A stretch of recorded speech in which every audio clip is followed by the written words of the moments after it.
கறிவேப்பிலை குழம்பு தான் செய்ய போகிறோம். வாங்க செய்யலாம்.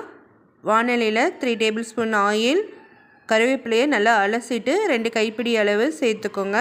இது நல்லா வதக்கிக்கலாம். கலர் சேஞ்ச் ஆகக்கூடாது, ஆனால் பாதி அளவு நல்லா வதங்கி எடுத்துக்கலாம். ஆற வச்சுக்கலாம்.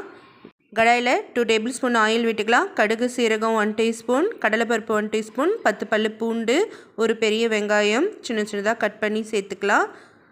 இது ஒரு பக்கம் நல்லா வதங்கட்டும். கறிவேப்பிலையும் அது கூட 2 துண்டு இஞ்சி சேர்த்து நம்ம அரைச்சிட்டு வந்துடலாம். நல்லா ஸ்மூத்தாக ஃபைன் பேஸ்ட்டாக அரைச்சிட்டு வரணும். வாரத்தில் ஒரு முறையாவது இது மாதிரி செஞ்சு சாப்பிடுங்க.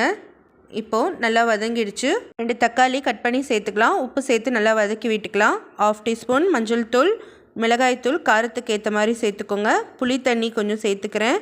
அரைச்ச கறிவேப்பிலை விழுது சேர்த்துக்கலாம். கடைசியாக பெருங்காயத்தூள் சேர்த்துட்டு 2 கொதி வரட்டும். அவ்வளோதான். வீடியோ பிடிச்சிருந்தா லைக் ஒன்று போட்டுருங்க.